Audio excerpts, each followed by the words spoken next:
packed up my bag. I rent my house out to these guys on Craigslist. Like, this is going to go well. First time having tenants. Their first month's rent check, even to move in, bounced. And it was my first time having tenants. So I believed their sad story about their sick daughter. They didn't even have a daughter. And I get fired within 60 days because he's like, nobody's buying any courses right now. I can't even afford your little $2,000 a month salary. But the day I got fired, he was putting on a conference and there was these two dudes up front talking about how they were flipping all these houses. And I went up to them and I said, can I work for you for free?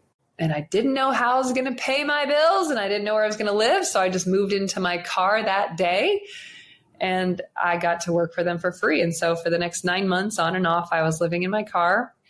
And it wasn't in there very long every day because we worked 18 to 21 hours a day, learning how to be real estate investors and flip houses and new construction in the worst economy in real estate in the history of mankind.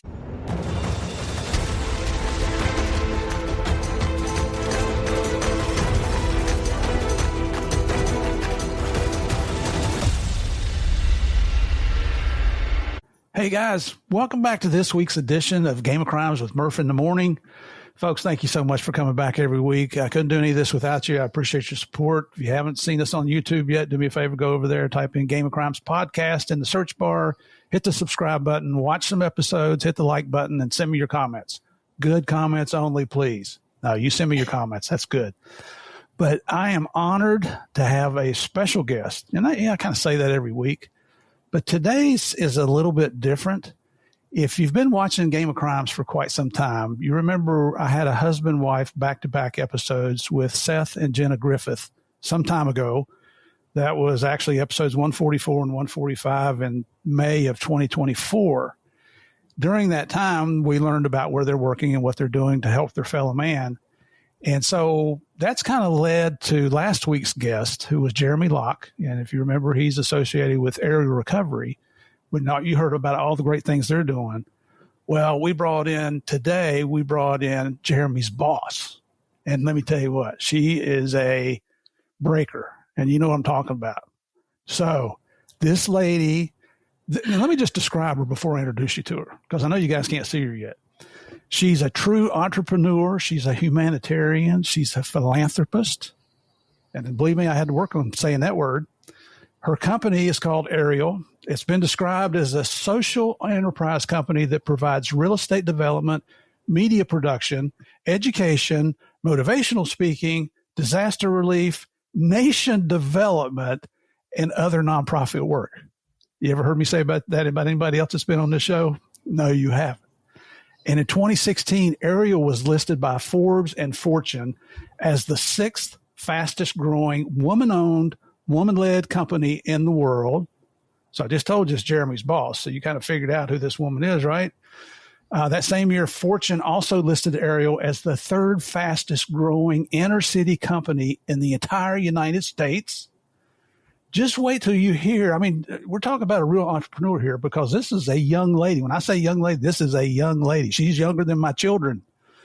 But the things that she's doing is just phenomenal. And on top of everything else, she's a former Miss North Carolina. Oh my gosh. So let me quit beating around the bush here. Britnie Turner, welcome to Game of Crimes, lady. So I'm just over the hill to have you on the show. I love your introduction. Thank you. Well, I hope you love me at the end of the show here. We'll see how this all goes today. So just to tell you guys how I met Britnie here, I already mentioned Seth and Jenna, and then through Jeremy. And Jeremy was very open and honest with us and talked about how their marriage came about. We're going to find out if that's really what, if that's what she says about him, or did he make all that crap up? We'll get the true story today, though. But Britnie, what I'd like to do is let's just start out with your background. Tell us about where you grew up, what your family dynamics were, your brothers and sisters and mom and dad, and just what your interests were back then. Oh, man. I grew up in the middle of nowhere, South Carolina, in a little town called Edgefield. And we have to say North Augusta because nobody knows where Edgefield is. And grew up on that farm and worked every single day of my life, really hard. And we had a tornado hit our house, which was really a game changer kind of in that part of our life. And we spent years cleaning up after that. We were all homeschooled, but so much of our life was cleaning up after that storm. And that storm really changed my perspective in seeing how many people did show up the day after and what that meant to us. But then on day 5, there was nobody left, and we were left to pick up the pieces. And I think that was the beginning of the disaster relief seed planted in my heart to really want to help nations rebuild, to be stronger on the other side of a disaster versus taken to their knees and devastation, desperation, and hopelessness taking over. So I grew up there. I really had a wonderful family. And then I ended up going to a survival school at 17 years old. And I went with the mission of learning how to rescue kids. Now, they didn't specifically teach that, but my grandma came down to our little homeschooled family of 6. We were super sheltered, and showed us a video when I was 12 years old. And it was about human trafficking. And that the opening scene of this movie, and I don't even know the name of this movie, I need to look it up, was this little 8-year-old girl in like the back of a cab being taken to the creepiest motel in the world. And this guy that is the most disgusting, nasty man in the world is waiting inside to rape her. And then there's an exchange of money. And then you see her turn to the door, like with begging eyes, please take me with you. And then the door slams in her face. And then the movie ends with her and 50 other little girls all beat up in a container ship to be sold overseas. And they all die. Like, that was the movie. And so I really feel like I woke up at 12 to realizing how blessed I was that was not my story. We were not a rich family, or, there was all kinds of different struggles growing up, but it was not one where I was being sold and hurt in that way. And I raised my hand and said, God, please use me. I can't live in a world where I do nothing about it. And so that became my identity from 12 on. I worked 5 jobs at a time all throughout high school to be able to go on these mission trips overseas. And I thought it would be this like beautiful, Mother Teresa moment where I'm in my long skirt and I'm holding the child and the flies and like, it's just, but every time I went on these mission trips with like a specific mission, I became more and more angry. And I was like, oh my gosh, I'm the worst missionary because I am just angry. And I was angry because we'd go there for a specific mission, but then we'd find 50 more. You want to help with a school and yet you meet children that are starving. Or you're in Africa and you're trying to share the gospel with them. And you meet all these girls that had just been circumcised and they're dying of infection in the, middle of nowhere, Kenya. Just so many needs that many times we've already solved as humanity. And so I was angry when I was over there. And then I was angry when I came back because I found the people who had the opportunity to be the problem solvers were throwing their lives away, depressed, just TikToking, drinking, cheating, like manufacturing problems just to have something to fight for in their life when they had so much access to abundance if they just tried. They had so much purpose they were called to live in. Therefore, because they weren't living in it, they were depressed and throwing themselves away. And so I started asking the question, like, how could one of the most abundant nations in the world be so depressed? And again, my guess is that we're not walking in our calling. We're not being a force for good. Because my best guess for why we're here on this planet is to expand God's love. And I think that one of the best ways that we can feel that and do that is to help end suffering. And so if we're not helping others, in some way, shape, or form, we're not going to feel fulfilled. And so again, everybody's got their own calling. And I don't believe that one calling is higher than another. Your calling could be being a stay-at-home mom or dad, and that's not less important than choosing to fight against human trafficking in any way, shape, or form. So you got to be confident in what that calling is and in that season. But we're not called to live depressed. We're not called to be throwing our lives away or drifting in our one chance on earth. So I got frustrated, and I'm not saying I lived this angry, bitter, hateful life, but that frustration was born because there's a missed expectation. I'm seeing the need, I'm seeing the solution, and I'm seeing the pain on both sides. And so I ended up going to this school in North Carolina, Charlotte, North Carolina area. And it was honestly a miracle how I even ended up finding it, but it was a leadership school. And they taught us on the side, they have an optional survival school to go through. And there was a Green Beret named Gavin. And the minute I met Gavin, I was like immediately in love with him because he was so talented. I was like, oh my gosh, a real man with real skills. He didn't even look at me because he was just, our leader, but I just admired this man. Right. First and only real military person I ever spent time with. And I was like, wow, you know so many things. It's so interesting. And so Gavin taught our team how to be these hardcore missionaries. And the goal was to learn how to survive anything so you could stay on track with the mission.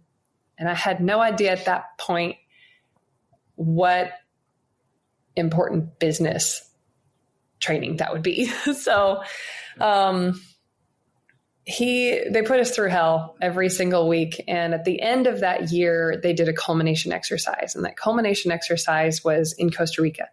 They dropped us off like 8 hours away from normal civilization and said, find a way to create value for this village. And so we put on a little women's conference. And I remember at the end of the conference, we got to ask each person if we could pray for them and talk to them. And the very, very last little girl, she was like 6 or 7. I asked her name and she didn't answer. So I was kind of awkward. And I asked the translator, I said, hey, what's her name? And she said, well, she can't speak. I said, what happened? I found out that she was sexually abused as a child. And she was so horrifically sexually abused as an infant that her vocal cords were destroyed. Oh my gosh. And so, looking into this little girl's eyes, I was so just devastated. And then I was even more upset when I found out that the person who did this to her was her father, and that it was socially acceptable in this area for this to happen, and that 1 out of every 4 babies actually died from sexual abuse from their father before they turn 1. 1 in 4. 1 in 4. And then if they live past that, then they pass kids around at the bar and just really, really unhealthy social acceptance of sexual abuse. Unbelievable. Now, Steve, I wish I could tell you that this is the one place in the whole world that this happens, but sadly now it's so much more common than you'd ever know. And so I went back to my tent that night with just a completely broken heart, enraged, all the feelings. And I remember it was pouring down rain, and I got on my knees in my tent and I said, God, whatever it looks like, please use me. Use me to help stop this from happening. And I heard loud and clear. I thought of before I say that, I heard and thought about everything that I'd ever dreamed of as a middle-class American, like the house, the fence, the little family, the vacations, the games, all the things that I thought would just be a normal life. And I remember thinking, I don't care about any of that. Nothing matters to me more than wanting to help make this situation never happen again and to be able to help get redemption for this little girl. And I heard God say loud and clear, I'm going to take you out of the mission field and I'm going to put you in business. And I was like, no, no, anything but that. Just I always miss survival school, G.I. Jane, Tomb Raider look. I just did not resonate with the shoulder pads and the suits and Wall Street. I just had the worst image of business women at the time. And so I was like, oh, immediately, as soon as God audibly talks to me, I'm like, no. So anyway, glad he doesn't smite us immediately. Yeah, that didn't work too good. I know. But I'm on my way back from Costa Rica like a week later. And I remember trying to think, okay, did God really say that? And I remember thinking, I have less than $20 in my bank account. I probably need a little more than that to put a dent in this darkness. And so I was like, okay, God, whatever. But I still had been trained in my little culture I grew up in South Carolina, that being rich was bad. I really thought rich people were evil. And it may have been in Disney's influence where every rich person was the bad guy, or, certain scriptures or what they talked about in our church. But I just had it in my head that all rich people were bad. And so I had this little bit of self-sabotage going on, to say the least, even in the pursuit of listening to that order from God. So two things happened. When we got back from Costa Rica, about a week later, I get a phone call. They said, did you hear what happened to Gavin? I said, no. They said, he just walked in the woods and shot himself. And I was like, whoa. No, I mean, how could someone with that amount of talent, that amount of strength, that beautiful man that has so many skills, was funny, how could he not see how much the world needed him? And I thought, what a waste for humanity that we lost him. And then I immediately thought, he must be the only veteran to have ever had this thought, because I just had never been around them. But it did not make any sense that someone like him would do something like that. This does not compute. Right. And that stuck with me throughout the rest of my life. But I've just still had never spent any time with military. And so flash forward, I'm going back to class, and this is a leadership school. They had a guy come in that was some millionaire. And because I'm a really good student, I skipped class. You skipped class? I skipped class. I didn't want to hear what he had to say. It doesn't have anything to do with me. I'm going to call your mother. Yeah, I know. But like a really good student, I didn't realize he was teaching for multiple days. So I ended up in his class anyway. Yeah. And I sat in the very back, and I'm like mapping out how you'd like create this amazing training base to create these hardcore missionaries, still ignoring what God had told me. But he finally asked a question that I cared about. And he said, who in here has gone on a mission trip? And I was like, me. Yeah. I've done God's work, A halo came over your head, glowing light in the background. Yes. And he said, who in here has had to raise money for that mission trip? And I was like, also me. I've done that. He said, well, did you know that you can buy a house with no money down? And if your mortgage payment is $900 a month and you rent that thing out for $1,200 a month, that $300 is a thing called cash flow. And I was like, go on. Yeah. Yeah. And he said, do that 10 times. You can live in Africa and you don't have to ask anybody for money. And so I was like, this is amazing. This is profound.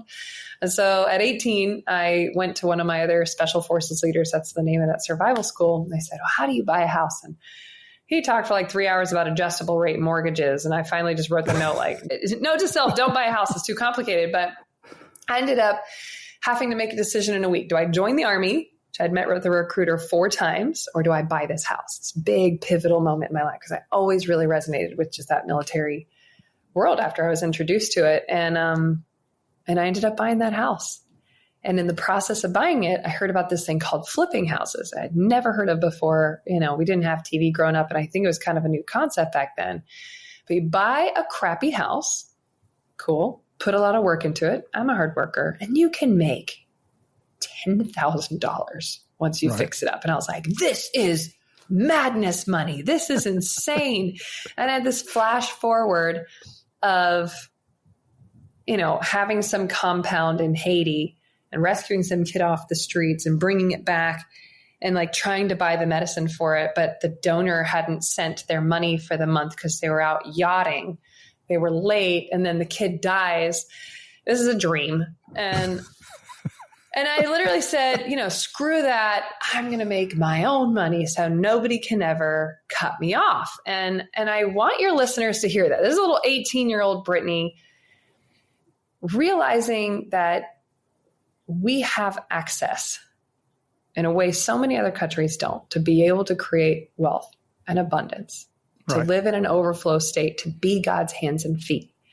Because now that I have a nonprofit, I realize it's a lot more helpful to have more people's money go towards things.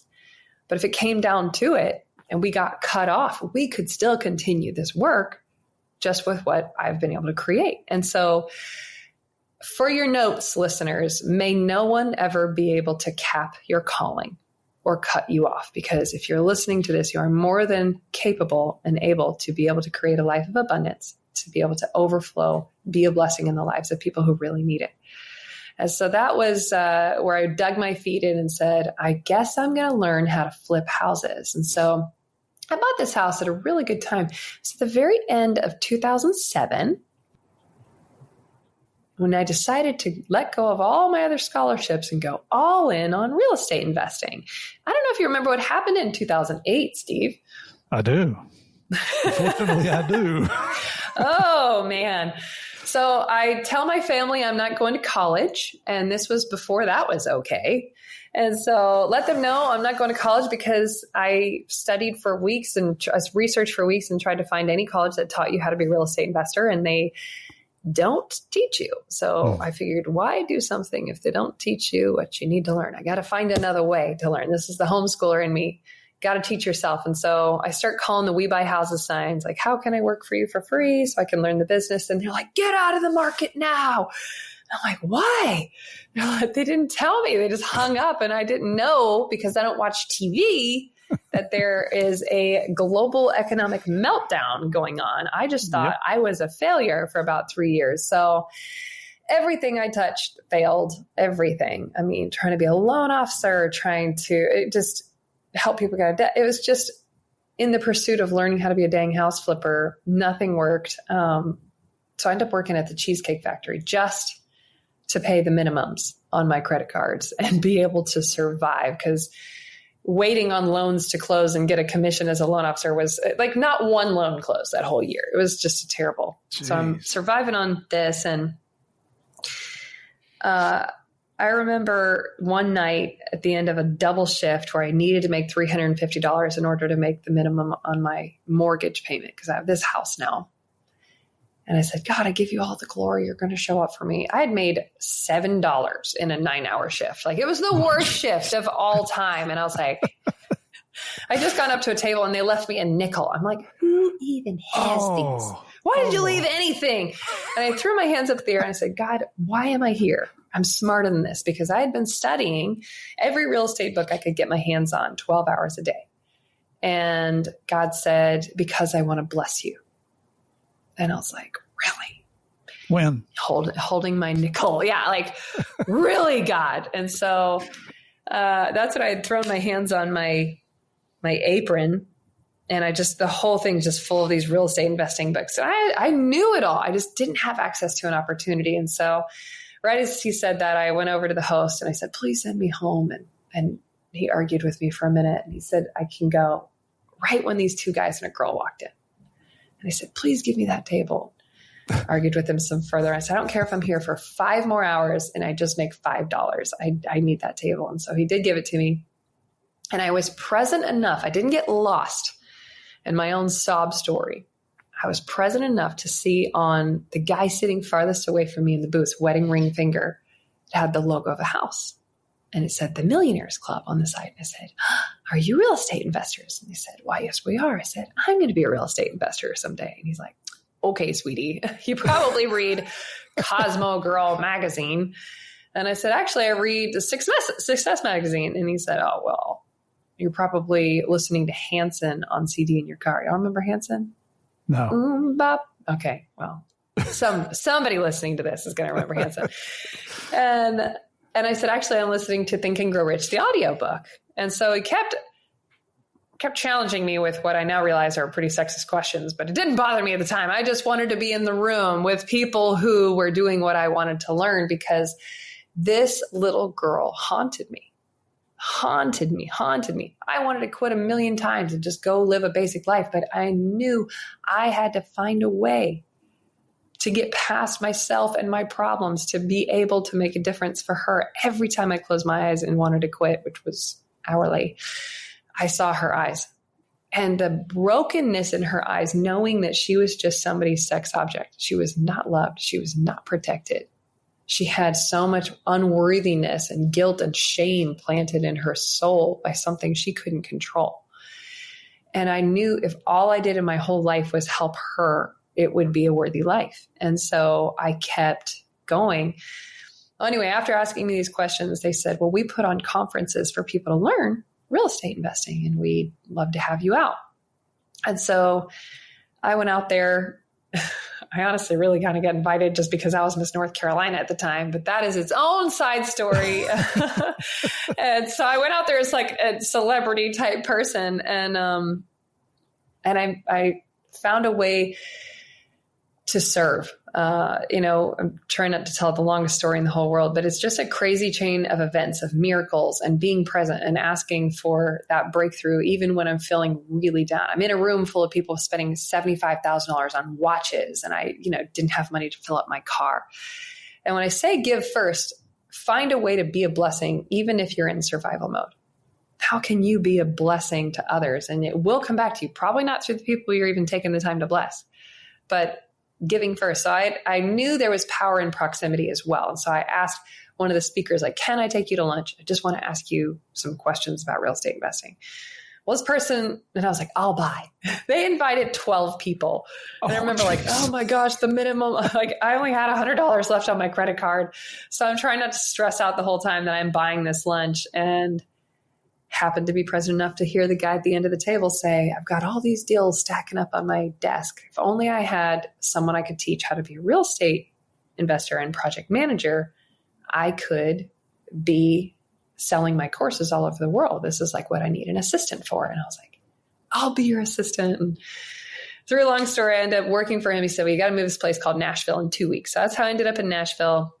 I took a job that was $600 less than the minimums on my credit cards. And just the payment, packed up my bag. I rent my house out to these guys on Craigslist. Like, this is going to go well. Mm-hmm. First time having tenants. And, their first month's rent check, even to move in, bounced. And it was my first time having tenants. So I believed their sad story about their sick daughter. They didn't even have a daughter. And I get fired within 60 days because he's like, nobody's buying any courses right now. I can't even afford your little $2,000 a month salary. But the day I got fired, he was putting on a conference, and there was these two dudes up front talking about how they were flipping all these houses. And I went up to them and I said, can I work for you for free? And I didn't know how I was going to pay my bills, and I didn't know where I was going to live. So I just moved into my car that day, and I got to work for them for free. And so for the next 9 months on and off, I was living in my car. And I wasn't in there very long every day because we worked 18 to 21 hours a day, learning how to be real estate investors and flip houses and new construction in the worst economy in real estate in the history of mankind. Yep. And so I learned how to work, and I was powered by that bigger purpose, which is why everything is called Aerial something. I did copy the brand infrastructure Virgin, because they have like 400 different companies underneath the Virgin name. And I thought that was so cool to have your values and you put it into an organization and you can scale it across different industries. And so that's why it's Aerial, all these different companies. I don't have one company that does all the things that you said earlier, but I do have a series of organizations changing the world, all in their own way as a force for good. So anyway, I worked for these guys. And then after 9 months, I said, you are ready to do this on your own, and had a bunch of crazy projects, really difficult things, from robberies to floods, fires, like you name it. But I was out on my own making this happen as a 21-year-old girl in the South in construction. And within that next 2-3 years, I became a DECA multimillionaire. And then 6 years later is when I started winning the bigger awards. And I'm very, very honored to have won so many awards that I was not even picking them up I made my mom go pick them up half the time. And people are like, why are you not just so proud of this and that and that? I was like, this is not my identity. I'm grateful, but I have to get back to this little girl. And so I honestly was mad at God that I was on that journey. I was mad for a long time. Like, why would you give me such a big heart to be rescuing kids? And I'm out here managing contractors, picking out carpet and dealing with people who are upset about the tile being the wrong way. Like, when I had such a big picture on really emergency problems, such a heart and learning skills on how to really deal with it, that was super frustrating to me. And I think my advice to our listeners would be, if you are being divinely guided, like, trust that you're being qualified, even if you don't understand. Like, never curse the past or the path, because you don't know how he would use these skills for child rescue. Like, what the heck does real estate development have to do with that? I couldn't put it together, but that is the point of having an aerial perspective, is we're not going to know, but there is one that does know. You may want to pray for patience to go along with that, because that's not one of my virtues. It's not one of mine either. I stopped praying for it because every time I did, everything went wrong. So I was like, got it. Okay, I'm just going to get through it. So I'm doing all these projects again, became the biggest rehabber in Nashville over those next couple of years, which was amazing because it was almost impossible to get lenders to believe that this little chick could do what I was doing. And, but I had to share with media, like, what was in my head on how we were doing these things. So I ended up going back and forth to Africa with my mentor and really seeing and meeting families that were selling their kids into trafficking, like these little 2-year-olds for $25, and learning how do you create a better economy to where when they run out of money, they don't have to sell themselves or a child. Like, we don't even realize how blessed we are just to be able to go into debt. Do you know what a blessing it is that we can go into debt? I know that sounds weird, but like, that itself is huge. Other places you go into debt, you die.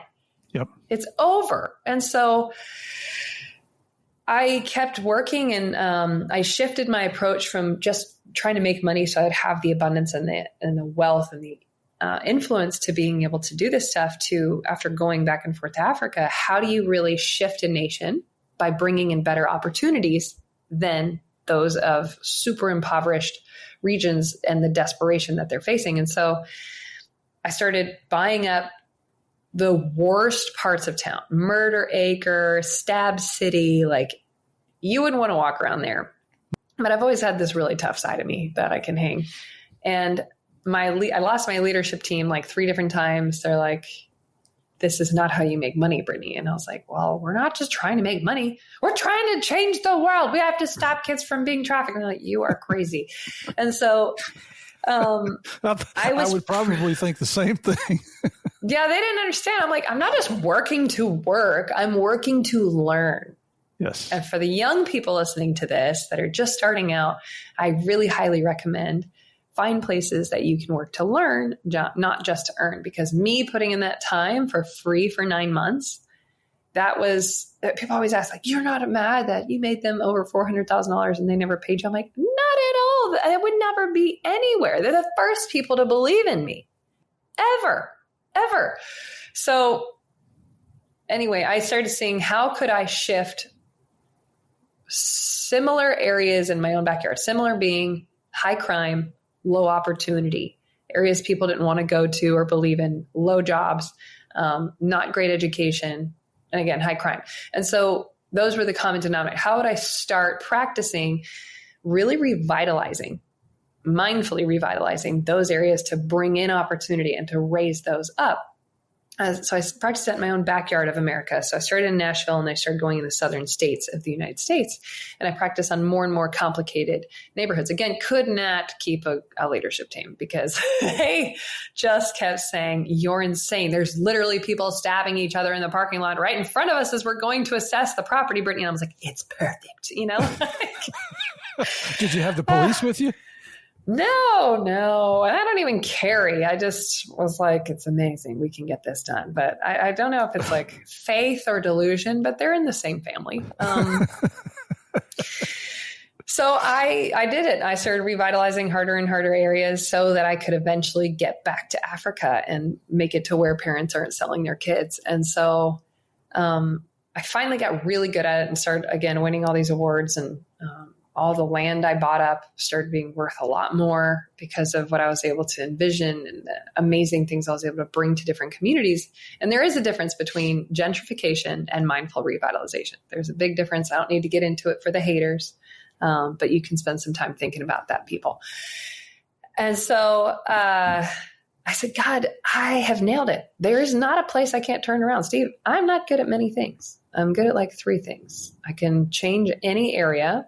I can see the highest and best in someone, like instantly, like what's your highest and best calling? I can see it. And 1 karaoke song, which is important. If you live in Nashville, you have to have a karaoke song up your sleeve or you're going to get kicked out. Okay. What's your karaoke song?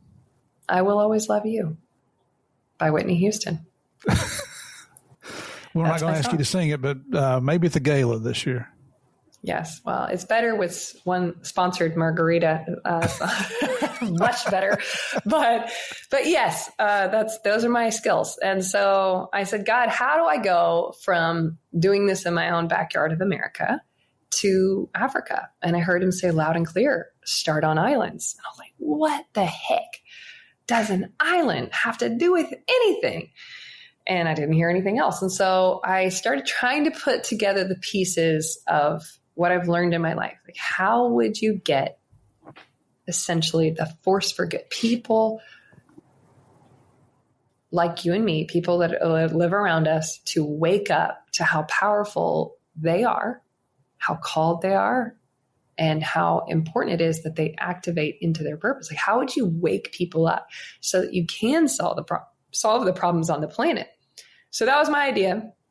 And people are like, hey, that's not what people do on islands. And I was like, well, this one will, whichever one I end up with will. And they're like, people go to do bad things on islands. And I was like, no, I knew they did. But I knew you'd need a sacred oasis. But go ahead. How old were you at this point? 27. You're looking to buy an island. Most people are thinking, can I even save up enough money to go take a cruise to an island? Yeah. And you're looking to buy one. I didn't do anything else but work 18 to 21 hours a day for all those years. I was very, very focused. And so the island story is its own insanely amazing, beautiful, God-ordained, miraculous thing. But because we only have so much time, you have to come to the island to hear it. It's not actually even public. But I was looking for islands off of Haiti, ended up in the British Virgin Islands, just trying to get it in my subconscious and look at islands for sale. And then God said, you are supposed to buy this island. Again, you got to come to the island to hear the whole thing because it's crazy. Flash forward, get it under contract, start working on it. It takes a long time to really close on an island here in BVI. And wow. Yeah. In a 3-month period, the person I had just married became really horribly abusive, and then started canceling all of our dreams. And I believe he turned because I asked him to work, and he just never wanted to work. And so How could you? Not as planned. But I'm not going to sit here and talk about him. But he tried to just start destroying everything in my life. And so one of those was canceling the contract on the island. And I had already put a couple million in. Which was not canceled the insurance, told the sellers we're not buying it anymore, tried to destroy my business, got everybody to quit. It was a really hard season to go through. And so in a 3-month period, the person I had essentially just ran down the aisle to marry, that was ending, canceled the contract on the island and the insurance. Then it gets hit within 3 weeks of that by the strongest hurricane in the history of the Atlantic, Hurricane Irma at the time. And then 10 days later gets hit by Hurricane Maria, the second strongest hurricane to ever hit it. Direct hits. And it looked like everything I'd ever worked for was gone, not just in that island, but just with what he was doing. And on top of that, just a broken heart. And so that was a period of my life where I didn't want to live anymore. I had allowed somebody to become the voice in my head and to tell me my identity and to tell me my worth, which was nothing. And I lived in a condo downtown Nashville. And I remember going out to that balcony and standing on the ledge on the 14th floor and just looking down and hungering to jump. Just really hungering to end it all. And at this time, based on what I was being told by him, is that I ruined people's lives. Like the world is better off without me in it. And I kind of lost faith in God, to say the least, because he tells me to buy this island just for it to get destroyed and to lose so much money and time and energy. And I'd spent 7 months renovating it and like letting the rest of my businesses not function the way they should because I was here. And I had one person I could call. It was one woman. And I don't even know why I felt safe enough to tell her what I was really thinking. And of course I coded it, but she started yelling at me and reminding me of who I am. And I'm very, very pro-marriage. We literally had Make Marriage Great Again hats. And she said, what does it mean to gain your marriage and lose your soul? What does love really look like? And again, still very, very pro-marriage, but I don't know why I'm sharing this in this interview for the first time in my life. But the point is, like, your calling, your worth, all of those are between you and God. No human being should ever have that place in your heart. There's somebody going to listen to this, supposed to hear this. And it's really important to know what love is and what love is not. Love is not words. It is pure actions. And you will know them by their fruits, not their fruits they talk about. Steve, I wish I could tell you I had only walked on the ledge of that balcony one time, but I went out there at least a dozen times. And I spent 90% of my day for that whole year planning my suicide. And so I do know what it feels like. And the thing that saved my life was when this place got hit by a hurricane, I knew I had to go down there and try to find my friends' bodies. So there's only like 15,000 people that were here at the time. And the British government brought 5,000 body bags because it looked that bad. Like, we thought everybody was dead. It was a total annihilation. Wow. Miraculously, that storm came during the day and people were able to move buildings and get to better cover during the eye of the storm. And there's a quote by the top people in leadership. And they said, had that storm come in the middle of the night, there wouldn't have been living to bury the dead. Wow. And so it really was a miracle that so few people did die. But I came back. I literally came in with the search and rescue crew because I'm a pushy person and I get stuff done. And I just went to Puerto Rico and I went airline to airline and said, who can take me? Who can take us? So I borrowed my brother-in-law and my little sister, and I said, we got to go find my friends' bodies. We have to help. And we took in a bunch of aid. And that was my first real disaster response. And flying in, I remember looking at everything and thinking, everything that made BVI so beautiful and that island so amazing looked like it had been set on fire. Because secretly, Steve, I guess I'm just constantly challenging God. Because the whole time I didn't feel worthy of owning something so nice. And I kept asking God, like, why BVI? It doesn't need any help. Like, maybe I can help its more poor areas or its kid or something. Like, why would you call me to BVI? I wanted to go to Haiti. Thank God I didn't get called there long term, because that would be really hard to own an island right now there. I was looking for islands off of Haiti. And so that day flying in, I realized that God prepositions us to be a blessing. And it could be a year before. You don't know. The point is to stay present enough to hear that guidance and to trust when you don't see. And so I ended up starting a nonprofit back then. We called it Aerial Global Community, because that was the best I had at my fingertips, was bringing in entrepreneurs to use their resources as a force for good, and doing animal rescue and whatever I could to help rebuild this nation, and created a docuseries called BVI Stronger, which ended up raising tens of millions of dollars. It all went straight to the nonprofits that we featured because I didn't have the account set up and didn't want to take it, which is awesome. But in doing that docuseries, I learned, how do you help a nation truly recover? But the first thing, and one of the bigger things I noticed, if I can be truly honest with you, was when I landed and was like walking around, and, over the next couple months and weeks and months, I saw all these different nonprofits come in and out. And I was like, man, at the time, everybody sucks at this. I was like, they're not actually getting anybody any help. And like, I'm obviously a very pushy person. It was just like, people are starving and you're just walking around, you're taking more than you're giving. And like this frustration in me. And I had this original gangster thought that was, we need a team of rednecks, like a whole army of them. And we could turn this country around in like a week. Like that was my faith-filled Great delusion. Choice of words. Right. That's from South Carolina. Cajun Navy went and did that. But, like the point is, which I love, got to help this country rebuild, ended up getting the island back and working on rebuilding it. And not only, again, the whole story is so cool and just how God brought that to life, but not only being able to bless the nation for that whole year that I didn't even have the island, but being able to bless the nation in bringing it to life, and everything else super intentional. And then now what it does every day is incredible. But flash forwards, unless you have any questions, I'll keep talking. I do. Yeah, go ahead. So I want to back way up to where was your first mission trip to Costa Rica in 2007? My very, very first mission trip was when I was like 13. 14. Okay. I went to Jamaica. I'd gone to a bunch of different countries before that, but Costa Rica was one that was the culmination exercise of our survival school.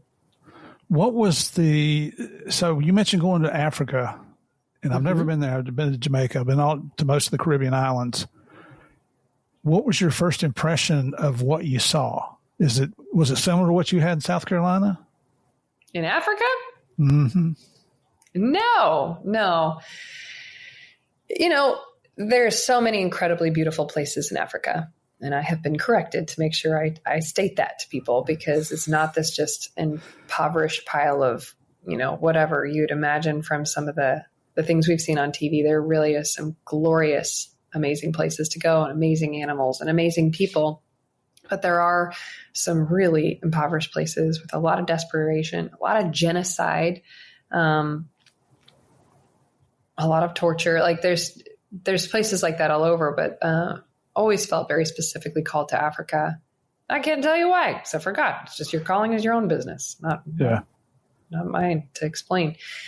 And what was really eye-opening for me was, yes, we have problems in America, in our own backyard and everywhere. You have to go where you're called, for one. And two, the types of problems were different.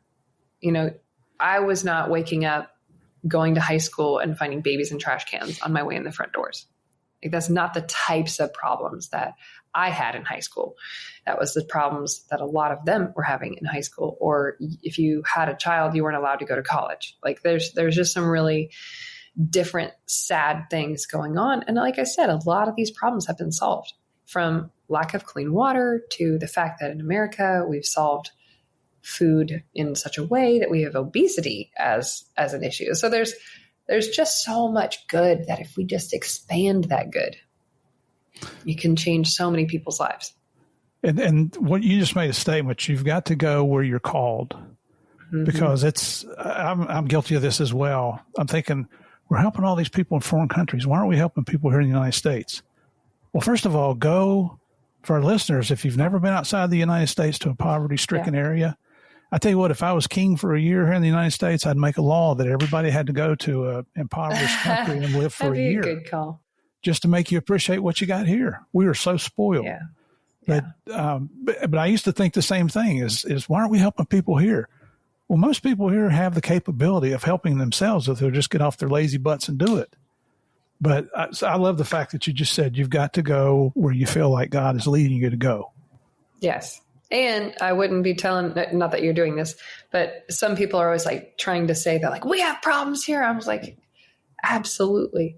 But I've always felt very called to save lives and stop evil. And that's always been like in an emergency state type level problems, not we need more art in this high school. Like that would be considered a big problem for somebody. And that is really important if they feel called to do that. That's just not been mine. And if God leads me to Africa, it's my freaking business and my lifetime where I'm going to spend my time. If and when I'm in America, I'm going to be a massive blessing there because I want to choose to be a massive blessing everywhere I go. But just have confidence in what you feel led to do, because there was a reason you came here, and that your soul knows why, and your desire means of the Father.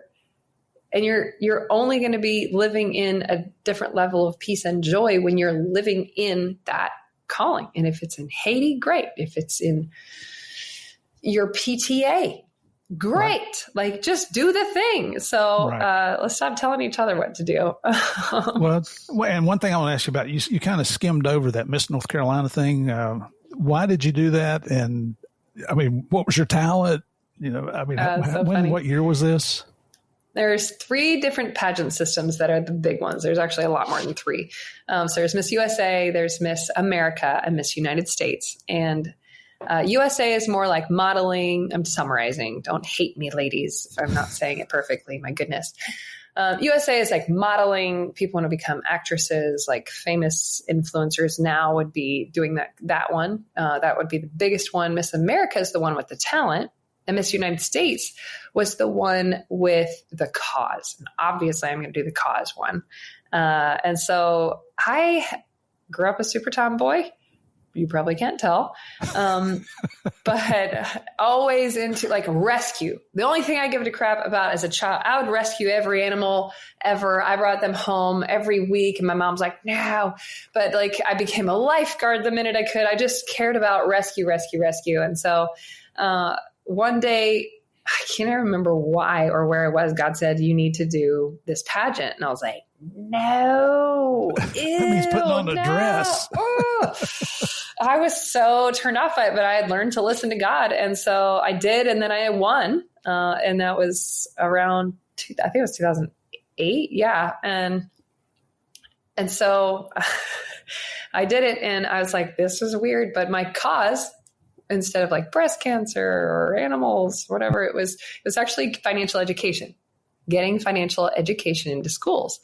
And one of the cool things I learned was you can go anywhere with a crown. People let you in anywhere. And so I would be able to go into middle schools and high schools and teach them the same thing that guy taught me in class, which was, did you know you can buy a house with no money down? Wow. And the concept of creating cash flow to fund your life calling. And so I would teach the Rich Dad, Poor Dad. We'd play the game Cash Flow and all kind of fun ways of teaching this. And I still have those 6th graders like reaching out to me now. They're like 30 probably now, but just telling me how that one time I came to their school changed their life. So that's why I did Miss North Carolina. It was a fun time and I did use the crown for good. And then I really think it was to meet those people at the Cheesecake Factory though, because they ended up inviting me to that event as Miss North Carolina, my little banner and crown. I had to wear that every day to go for free. And I ended up meeting that person that led me to Nashville, that led me. Like it's just this whole ripple effect. And so now I also know how to walk really well in shoes on stage picking up awards. Still got the walk. Well, there are 2 things. One is my wife and I talk all the time about why are we not teaching financial education in the school systems, which some of the schools are finally doing now. You know, I didn't know how to balance a checkbook when I came out. I didn't even know what a checkbook was. I thought if there's checks in the book, it meant you had money. But so that's the first thing. The second thing is, and I think you'll probably agree with this. And this is really for our listeners. We had a pre-call for yesterday for 15 minutes. So this is the first time we're really talking to each other. And I don't believe in luck and I don't believe in coincidence. I believe that everything's based on his plan. And even though we don't understand it while we're doing it, what the heck, what is this tomboy doing getting in a beauty pageant? Right. It all worked out for your good and for his good, right? Mm-hmm. So it's all about walking in faith, people, if you hadn't picked that up yet. And it is. It's, you're getting a churching today. We're going to church today. I don't have another way to tell the story. It might be churchy sounding, but God has made sure I cannot take credit for this journey at all. You start taking credit for it, things are probably going to change. You got to remember who gave you the ability to do what you do. Mm-hmm. You know, the earth was not created by a cloud of dust or a speck of dust or a cloud of gas, whatever. You know, my question when people approach me with that is, where did that speck of dust come from? Where did the gas cloud come? How did that start? Right. How did that start? And all you have to do is see a beautiful sunrise or sunset, and you think that was just happened? Right. Okay. Let's get back to your story, because I'll be up on the pulpit here for a while. My dad was a Southern Baptist minister, so that's where it comes from. I think you told us you went to Nashville because that's where they offered you a position. Is that right? Yes, they said, come to Nashville and I'll let you be my assistant and I'll teach you real estate investing. And then I got fired, within 60 days. I didn't never learn it from him, but I learned from somebody else. So, but go ahead. I read an article about your very first house. I think it's the first house you flipped. Did something bad happen 2 days before closing? There's nothing bad that didn't happen to that one. My gosh, it was in a rough spot. And so the 2 days before closing, I'm like, I'm finally going to make some money. Yeah. And I had a buyer and everything was all ready to go. House is done. And the front door gets kicked all the way in. The door frame is kicked in. And these robbers came in, stole the oven, drug it across the wood floors. Oh. And I'll just tell you the real story. The haters are going to hate. They stole the oven. They cut all the copper wiring out of under the house and all this stuff. Just made all this damage. But they had left. Goodness. They left the refrigerator. And so I remember just being there, just crying, like, this is delayed. And I was like broke as crap, just waiting for this thing to close. And there was a local crackhead that he was so out of it all the time. But I made friends with him, and he was always asking for money, and I would pay him if he'd clean up the little garbage in the yard and like give him a little work to do. But he came up to me and he goes, "They're coming back tonight for the refrigerator." And I'm like hell they are. So I slept in that house with no door. It was during a blizzard. There's no heat because they cut all the wires out of the house. I slept in that house with guns. And was willing to die for that $500 refrigerator. And ladies and gentlemen, if you want to be a rehabber in real estate, that is what it's going to take. Honestly, it is. And it might take the essence of that, put it somewhere else, but that is the essence that's going to make it work for you or not, because it is not for the faint of heart, especially during a great recession. But the robbers did come back that night, and I had set up this like booby trap I got from Home Depot, and they, were scared, went running off, and I saw what vehicle they got into. The cops came there and they're like, "Do you know somebody was skinned alive 2 days ago, 3 houses down?" And I was like, I don't care. I was like, I'm still willing to sleep in this house. They are not taking this refrigerator because I didn't have the money to replace it. Just call me Britnie Rambo. Oh my gosh. Yeah. And I'm just kind of scared of guns because I'm never trained in them, but I was willing. It was a pink gun and we were going to protect the property. So now, were you in there by yourself? I had a friend with me, but okay. It was a useless friend. This was not a protective friend. So yeah, that was my first house by myself. Wow. That's a little disheartening. I'm sure that was. How long did it take you to get it repaired and then get it back on the market? Did the sale go through? Probably just a couple of weeks. Nothing took me long because that's all I did. I just got it done. Good at project management too. So you have to be, if you look like me. I had to be excellent. Nobody believed in me at all in that construction industry. I was the only, that was the most annoying thing. Where do you think you got this drive from? Was that from mom and dad? No, I was not like this growing up. Zero. I was just a prankster and goofball of one of 6 kids, and I had nothing to do but prank my siblings and rescue animals. But it was meeting that little girl. She shifted everything in me. And I can't function without a higher purpose. I cannot. I'm not a driven person naturally, like at all. But when attached to that clarity of that higher purpose, and I know exactly why I'm doing it, it's not like a made up little dumb purpose I have, because I'm not going to fall for that. it's got to be real. It's got to be authentic. And I've got to feel so connected to it, especially like once you've dealt with suicidal ideation like that. In my experience, it never goes away. You just get better at having tools to defeat those lies that feel so much like a truth. And I'm being very open about that because people feel so much shame for having those thoughts. But my husband and I were very open about it because we're like, I was surprised when people don't have those thoughts. Like, you never thought that? What? And so anyway, flash forwards from this hurricane, because I got to tell you the story. It's too crazy. Right. And you may have heard a piece of it, but I'm sure it's wrong from Jeremy because I have the better version. So Island gets hurt by a hurricane. I spend a year learning how do you really get a nation back on its feet by interviewing everybody from the president of the country to the guy who created a bar under a boat that had washed up on shore, like entrepreneur. And so how do you really get a place back online? And so I'd spent a year doing this, and my roommate, I just had to live with this girl because honestly, it was part of my healing journey. She said, you need to go on a date so you can believe in love again. And I was like, fine.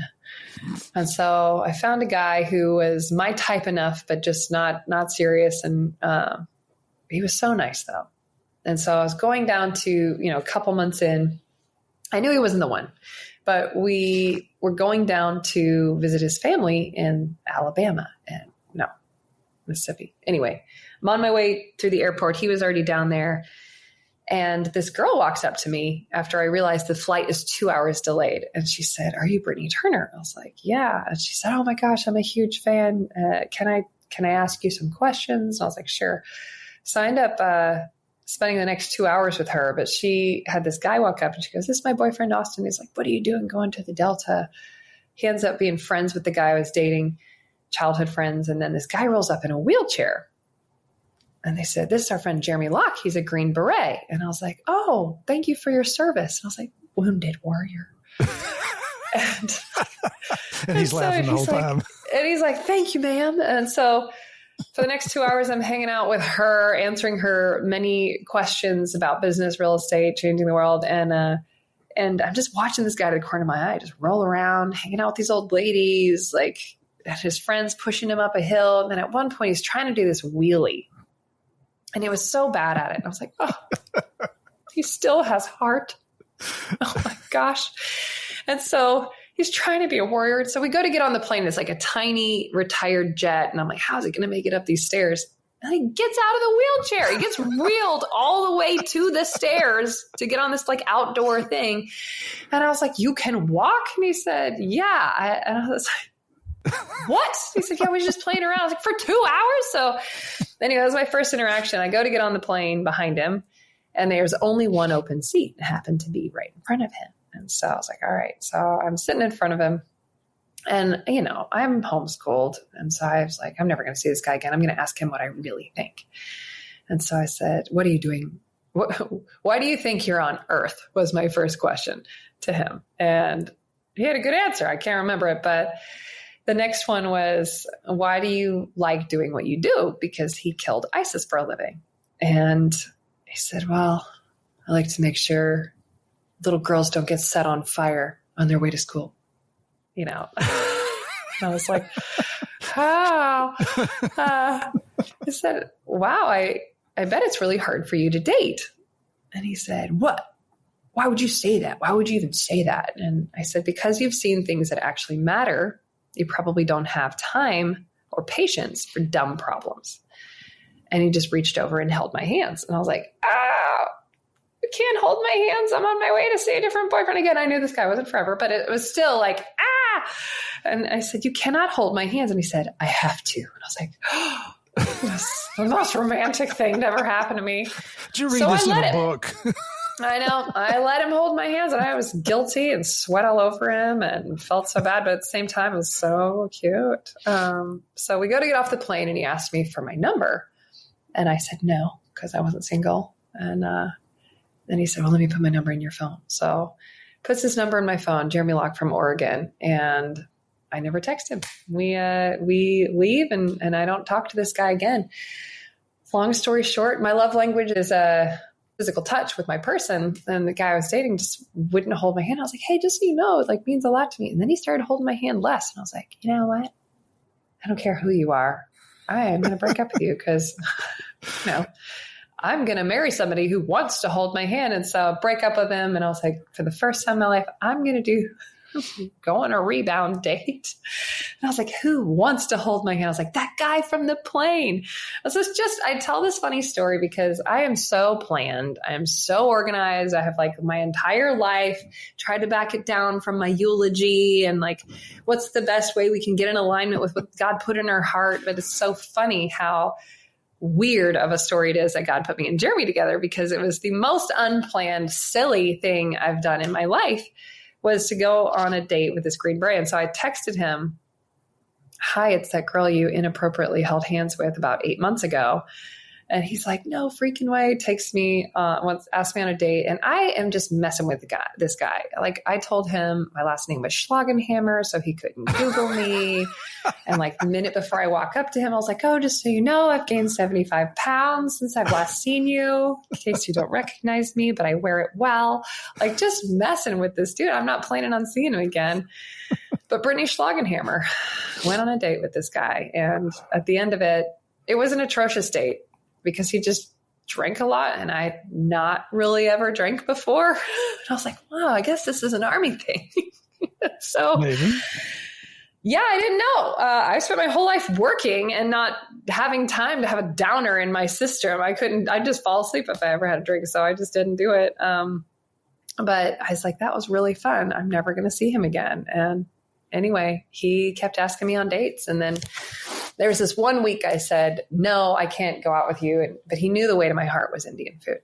And so he came up to the office and he said, what are you doing? It looks like you're mission planning. And I said, yeah, well, the Bahamas just got annihilated by Hurricane Dorian, and I'm going to go down and help. And he's like, you can do that? I said, yeah, you can go help. So he ended up being able to get off work and came down as my security. And we were with a different group who were, like all these other groups, very ineffective. And I was like, I'm sorry. I told you people aren't very good at this. And he about went crazy on day 3. He took over the whole mission and he created a plan and he got the aid where it needed to do. And he created this grid and I was like, whoa. First of all, this is very attractive. Secondly, where did you learn these skills? And he's like, this is Army skills. And I was like, would your friends like to do this stuff? And he's like, yes, I think they'd really like it. And so what was a rebound date from this goofy guy that drank too much, and I was singing karaoke with him on Broadway just for fun as Britnie Schlagenhammer, became somebody that found his purpose on that trip. Like we have a picture where he noticeably changed his smile. And really? I have it. And it's like one of our favorite things because a different light came into this man's eyes. And we went back from that trip and we whiteboarded how you would plug veterans into the disaster space. And excellent. Now, yes, flash forward, God has done so many miracles through this. And we went from like dreaming of being a for-profit to a nonprofit and watching this man that I fell in love with, who was a barrel-chested freedom fighter, completely crazy, talented special forces guy, find his purpose, decide to leave the military, go through that experience, and believing in himself as this amazing person to, in the retirement process, being told as part of their process, what his disability was, right? What his traumatic brain injuries were, what his PTSD is, like all his ratings, and really believing these doctors and this identity of brokenness. And oh, by the way, if you don't take these pills, you're going to be a problem to society. Now, my gift in life is seeing that highest and best in everybody. And I watched this person with this incredible talent, just like Gavin, go from being a child rescuer to can barely function. Like he was like talking to a dead robot, if that even means anything. And we have gone through we've gone through a lot. There's trauma from childhood as a common denominator amongst many veterans. It's what drew them into wanting to be a protector in the first place. There's war trauma. There's physical damage. There's addiction. There's all kinds of things. And we have gone through it all. And as an entrepreneur, I said, if this is going to work for one person, these solutions, these healing methodologies of a warrior's way to heal, not this softy little kumbaya, cucumbers on your eyes way to do something. But if these work on what I would call my toughest client, which is my husband, he's the toughest one because he just doesn't believe in these things. And he believed vulnerability is straight weakness, which is part of the programming. If it works on him, it'll work on somebody else. And so we created Heal the Heroes program out of that and in partnership with the doctor. And anyway, we made this program. And it's not overly thought through. It wasn't like psychologists and all this different stuff. It was just what straight up works. And when these veterans, we use the island as the healing space for them to start their journey off with. These guys who come in just many with suicide plans. Yeah. And they know how to kill. Like they're trained in this. Like they have an active plan or they've attempted it before. In 5 days, we watch God meet them. I say sneak attack them because we're not slapping people up with the Bible. We're not preaching at all. We're just letting them feel that presence, that safety. And we have very real, raw conversations with people who have been through it before. And they're in that community. They're in that brotherhood again or in that sisterhood again because we have all female or all male platoons. We watch them find themselves, find their purpose, and they're able to break things off that they have struggled with for decades. And that's the beginning of them learning I have to heal myself so that I can not be carrying this darkness with me. And if I don't carry it with me, then I'm able to go in and out of the darkness and help other people out of it. And so it's the coolest concept ever that we did not have fully thought out when we first started this whole journey. It's just been like truly a walk of faith. But to say it succinctly, we repurpose veterans and first responders to go rescue kids. And we rescue people from disasters and trafficking. It's so awesome. And that's, Britnie, we've been going for well over an hour now. So what I'd like to do is call a stop to today. But everybody, you got to come back tomorrow because we're just getting into all of this is leading up to what's going on that island. Let me just ask you now, do you know anybody that's ever bought an island? I didn't until yesterday. I do now. But come on back with us tomorrow. Thank you so much for joining us here on Game Crimes. Britnie, thank you for your time today, and we look forward to finishing this up tomorrow. Thanks in the meantime, all you folks out there, God bless. Stay safe. We'll see you tomorrow.